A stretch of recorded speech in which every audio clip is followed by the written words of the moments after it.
Meus irmãos, recebam todos a paz do Senhor Jesus, amém? Você que trouxe sua Bíblia, pega ela aí, pega.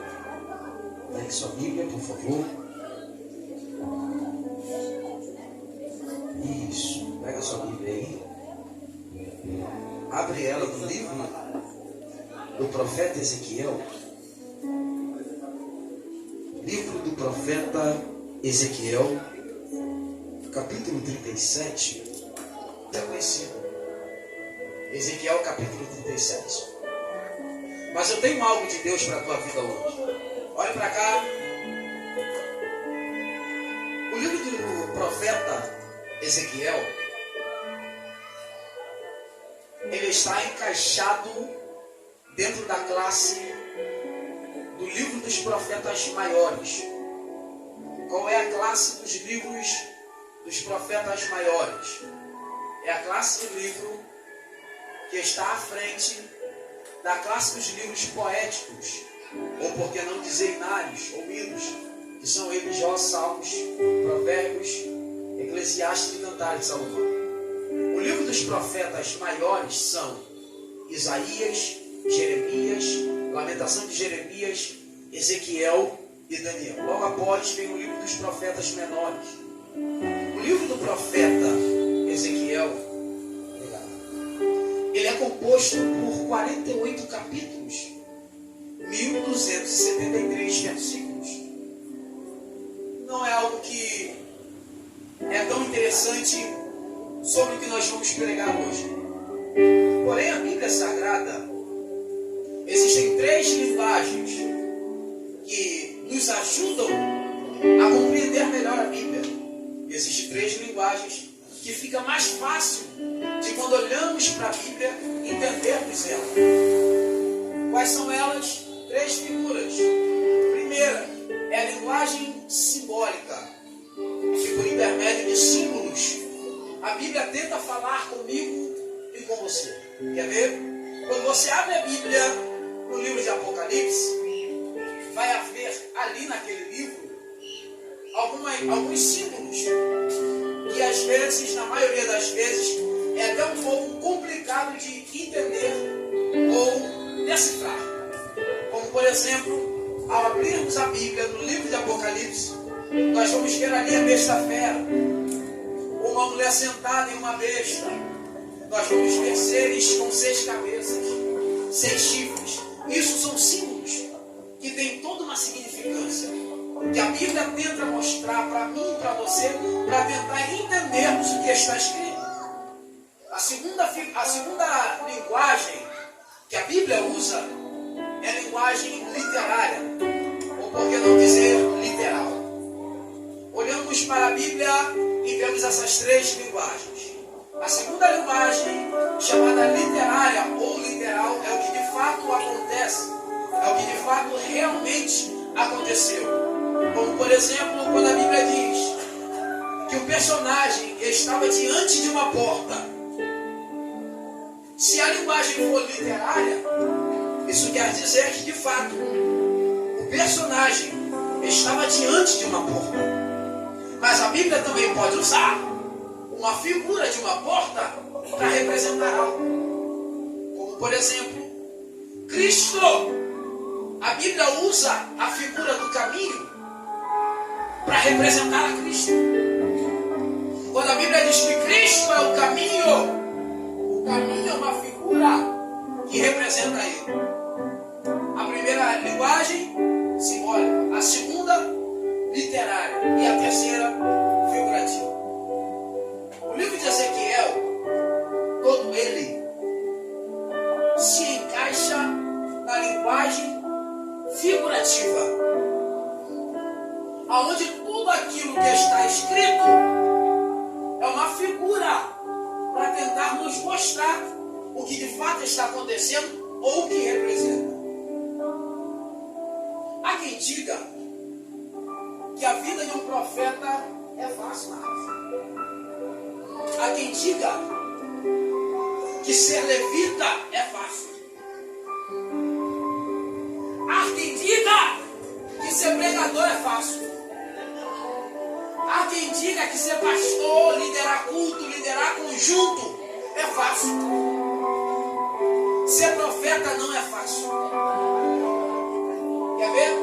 Não é fácil por quê, pregador? Porque Ezequiel, na condição de profeta, quando a sua mulher morre, ele não teve a condição nem sequer de chorar pela morte da tua esposa. Deus disse para ele: Ezequiel, você não tem tempo. É o famoso engole o choro. Porque enquanto você está pensando em chorar, tem pessoas que precisam ouvir o que eu quero usar na tua boca.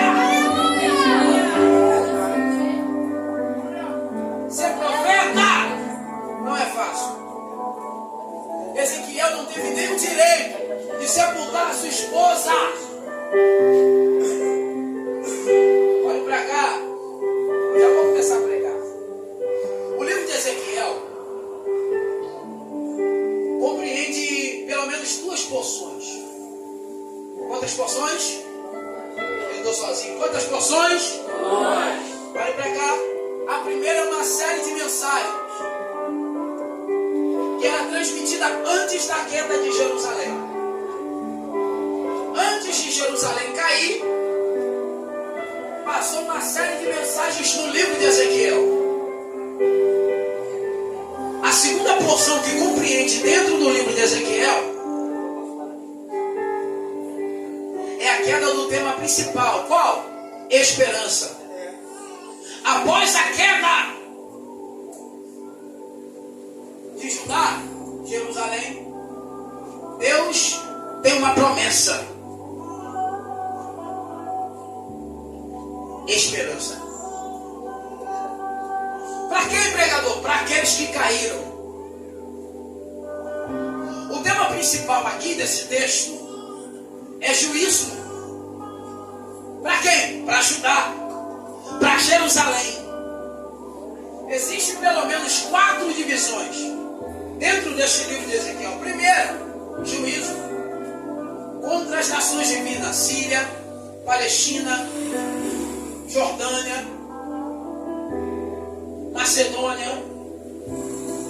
Mas ao mesmo tempo que tem juízo, tem restauração. Tem a promessa de um novo tempo. Tem a promessa de uma nova lei. E tudo isso está condicionado à posição de Ezequiel, pastor Paulo.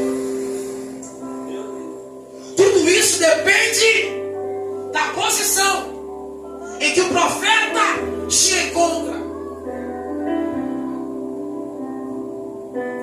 Aí, Deus pega Ezequiel e leva para o meio de um vale.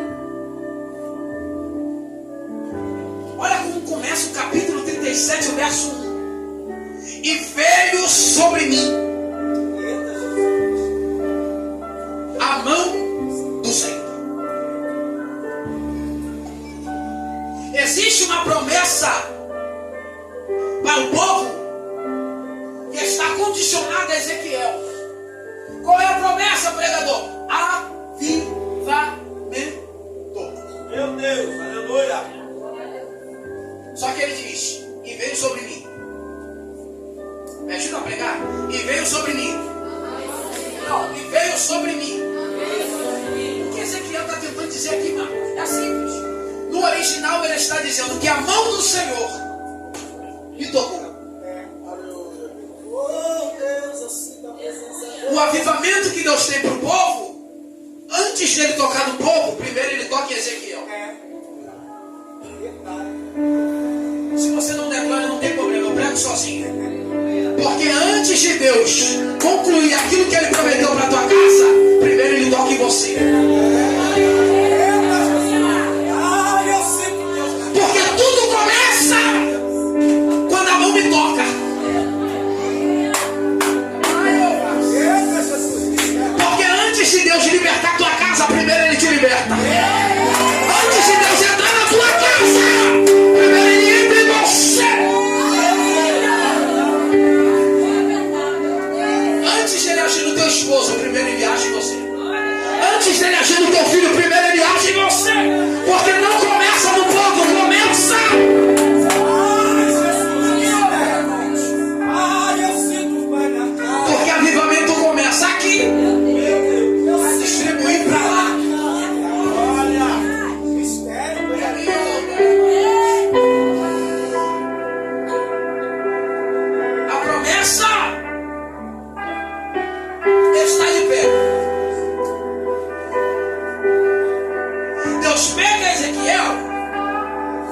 e conduz ele até o meio de um vale, que está cheio de ossos.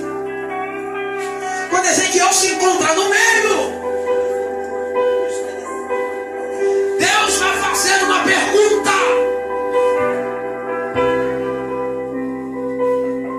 Qual é a pergunta, pregador?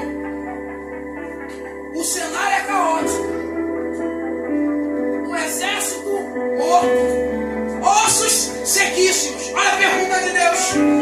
Ezequiel, poderão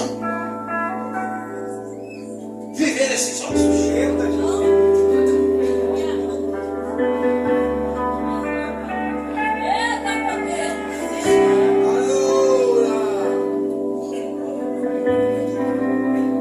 Você está se perguntando a mesma coisa que eu me perguntei quando eu li esse texto. Por que Deus, um cenário improvável, infalível, vai perguntar se poderão viver? Olha para cá. Gente, Deus ele é especialista em fazer perguntas difíceis. Quer ver? Quando o homem peca no jardim do Éden, e após pecar ele se esconde, Deus desce no jardim e grita, pergunta: Adão! Aonde tu estás? Você gosta de Bíblia? Após Caim matar Abel, Deus desce.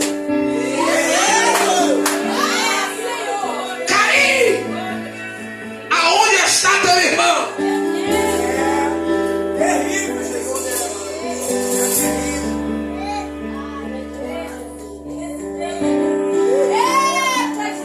Pregador, por que Deus ele é especialista em fazer perguntas difíceis? Porque quando Adão pecou, ele se escondeu. Quando Caim pecou, ele tentou fugir. Sabe por quê? Porque é isso que o diabo quer. Fazer você pecar. Para que você fuja. Só que enquanto ele está achando que você vai fugir e Deus não quer mais nada contigo, Deus desce. Porque Satanás achou que Deus ia te esquecer. Porque você pecou. Porque ele sabe que quando nós pecamos, nós não temos forças para ir até Deus. Mas não vai ele mesmo. Enquanto você pega, Satanás acha que você não tem força. Deus desce e vai pegar tudo em conta.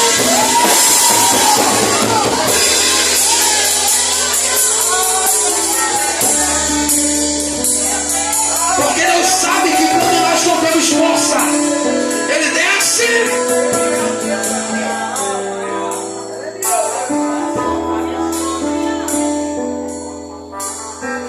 A palavra pecado vem do termo pecar, que no original significa errar o alvo.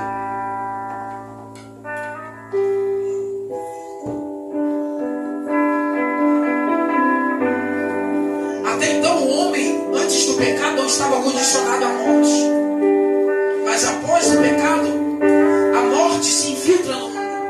E a partir daí então, o salário do pecado se torna. O salário do pecado se torna.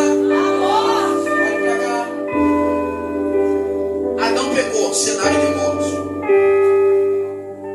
Caim pecou, cenário de morte. Quando Deus pergunta, é porque Ele quer entender se o cenário que nós estamos vivendo, nós estamos enxergando como o homem enxerga ou como o céu enxerga.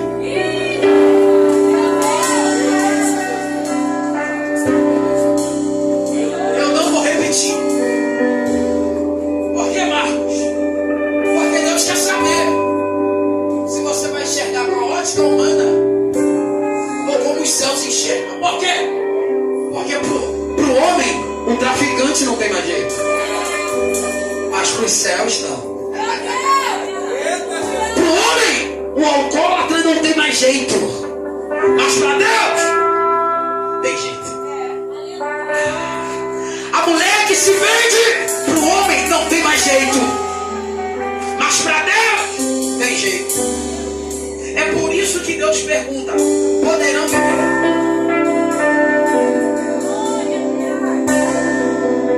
Olhe para cá. Caramba, agora já corri. O que é isso? Nem comecei a pregar, mas eu vou encerrar já, calma. Deixa eu só desenvolver o texto e eu finalizo. O corpo humano, abaixa só um pouquinho que eu preciso que o povo entenda isso aqui. Isso, tá ótimo. O corpo humano, olhe para cá. O mínimo de um corpo humano é composto por 206 ossos. Porém, o menor osso do corpo humano é chamado de estribo, que trabalha junto com a bigorna e o martelo. Eles são responsáveis por canalizar o som aqui, ó. Só que a ciência diz que após o rompimento desses ossos é impossível reconstruir normalmente. É por isso que tem pessoas que quando perdem a audição tem que usar uma prótese. Porque a ciência diz que é impossível colocar no lugar normalmente como era naturalmente. É impossível. Não tem como mais voltar para o lugar. É isso que a ciência diz. Porque se rompeu. Só que Ezequiel está dizendo: enquanto eu profetizava, cada osso,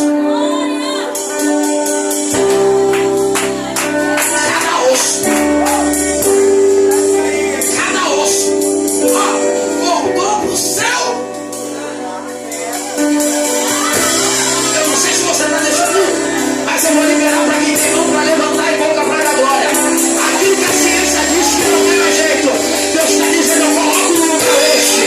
Aquilo que o homem disse: não volta mais para casa, meu filho não tem jeito, o meu marido não tem jeito, está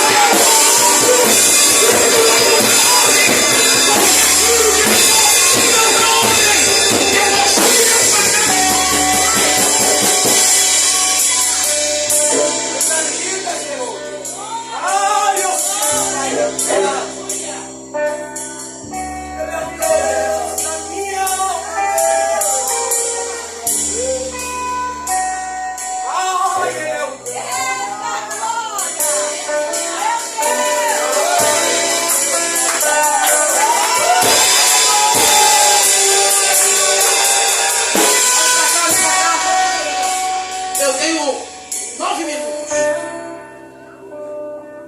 Deus colocou no meio de um vale. Eu preciso pregar muito rápido. Colocou no meio de um vale.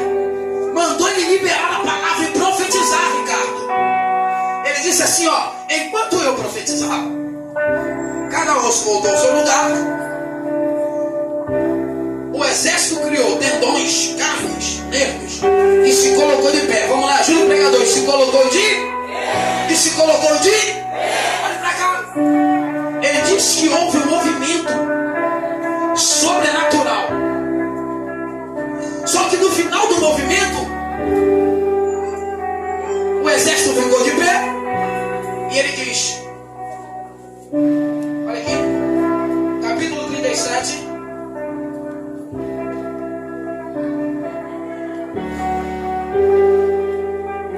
Verso 8. Enquanto eu contemplei, e eis que os tendões e a carne vieram sobre eles, e pele os cobriu por cima, mas não havia neles fôlego de vida. Ricardo, isso aqui é lindo, porque houve um movimento sobrenatural, mas no final, faltou vida. Eu posso liberar? Posso? Não confunda. Não confunda. Movimento é uma coisa, avivamento é outra. Por quê? Porque movimento gera barulho, mas avivamento gera vida. Vou ligar de novo, porque tem gente que levantou a mão e entendeu. Movimento gera barulho.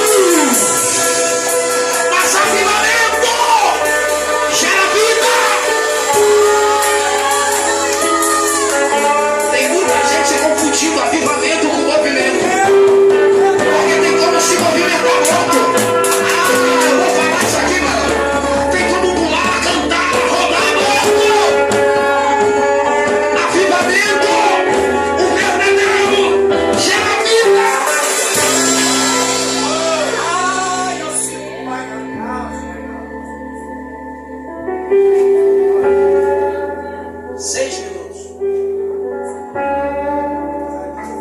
Eu preciso respeitar o tempo que foi me dado. Mas olhe para cá, eu prometo. Essa é a última aplicação e eu encerro para você ir para casa. Olhe para cá. Ele foi posto no meio de um vale. A mão veio sobre ele. O movimento aconteceu. Agora Deus disse: profetiza. Profetizar sobre o que, gente? Vamos lá? Profetizar sobre o que? Você vai repetir: ossos sequíssimos. Vamos lá? Profetizar sobre o que? Ossos sequíssimos. Ah, você não quer ouvir. Vamos lá.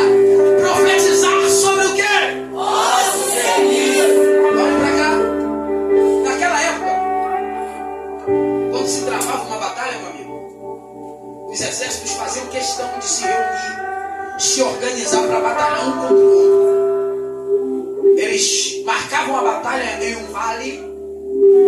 De um lado ficava um exército e do outro lado ficava o exército inimigo. Porém, o exército que vencesse, seja da direita ou da esquerda, todas as vezes que venciam uma batalha, o que eles faziam?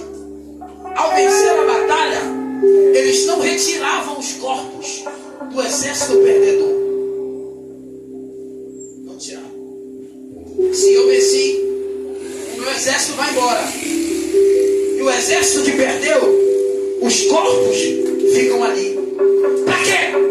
Para que todos aqueles que passassem pelo vale olhassem e vissem que aquele exército foi derrotado. Então quem olha para o vale vê um cenário de derrota. Só o Marcos está comigo. Glória a Deus que tem alguém. Porque eu só preciso de um vaso ligado. Quem olha para o deserto, ou melhor, para o vale, vê que aquele exército perdeu aquela batalha. Então aquela batalha ali foi perdida. Meu Deus. Só que o texto diz que os ossos estavam... Não, você não quer ouvir. Eu prometo que eu já vou encerrar, me ajuda. O texto diz que os ossos estavam... Se coloca de pé, para você não achar que eu estou mentindo. Eu vou encerrar. Marcos, ossos sequíssimos aponta para a quantidade de tempo. Meu Deus. Meu amigo baterista, ossos sequíssimos aponta para a quantidade de... Então vamos lá. Se o vale é um cenário de batalha perdida e os ossos estão sequíssimos, isso indica que aquela batalha já havia sido perdida. Entendeu aqui já? Então isso quer dizer, meu amigo, que quando Deus manda Ezequiel profetizar, Deus manda Ezequiel profetizar sobre aquilo que já havia sido perdido. É só meu lado direito que está comigo, mas eu vou liberar. Deus me trouxe hoje aqui para dizer nessa campanha que agindo Deus ninguém impedirá o quê? Que hoje é dia de profetizar sobre aquilo que já foi perdido há muito tempo. Talvez eu estou pregando para alguém aqui que há muito tempo já perdeu a vontade de orar. Talvez eu estou pregando para alguém aqui que há muito tempo já perdeu o desejo de se consagrar. Talvez eu estou pregando para alguém aqui que há muito tempo já perdeu o tempo de relacionar com Deus. É capaz de relacionar com Ele. Só que eu tenho uma palavra de Deus para a tua vida. Tem um novo tempo de Deus chegando.